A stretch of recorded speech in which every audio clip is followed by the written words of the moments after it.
Hello YouTube, thank you for stopping by.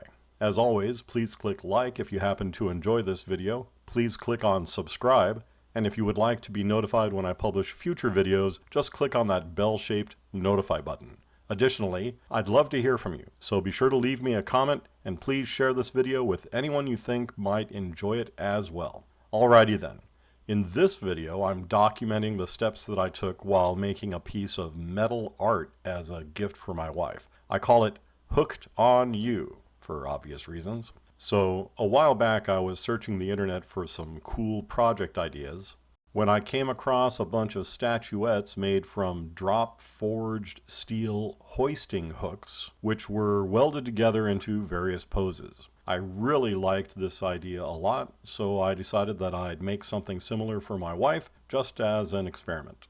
I think it turned out pretty nice, actually.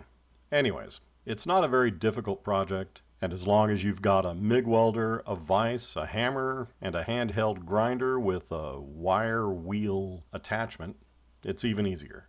I went shopping for hooks and ball bearings, as well as for some steel rod and a round steel base plate. The first step was to grind off all the identifying marks from the hooks and then get all the paint off of them as well. This was actually the most difficult and laborious part of the whole project. I was, however, a little surprised that I had to buy a full 10-foot length of steel rod. It was the smallest amount I could purchase, but it was only $4, so it wasn't really an issue. It's simply more material for future projects. Hell, they even cut it in half for me for free so I could get it into my SUV. Can't complain about that. Anyways, the next step was to cut 2 small pieces of steel rod to length for the arms, then clamp them in a vise and hammer them into U-shapes. Once these arms were inserted into the eyes of the hooks, I used my post vise to squeeze each U closed at the open end and then welded them into place.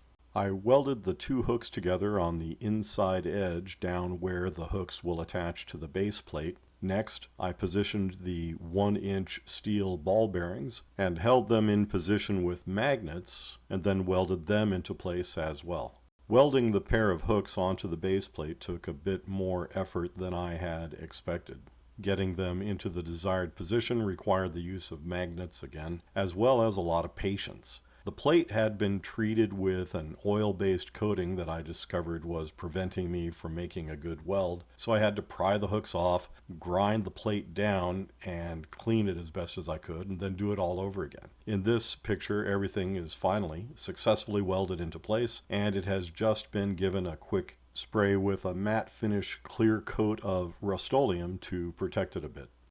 Once the paint had dried and cured, I used some contact cement to hold a thin disc of craft foam onto the bottom of the base plate to help keep it from scuffing up or scratching whatever the base was sitting on.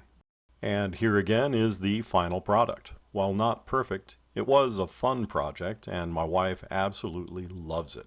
Okay, I guess that's it for this video. Remember, please click like if you happened to enjoy this video. If you haven't done so already, I'd really appreciate it if you would please click on subscribe. And if you would like to be notified when I publish future videos, just click on that bell-shaped notify button. Additionally, I'd love to hear from you, so be sure to leave me a comment and please share this video with anyone you think might enjoy it as well. Bye for now.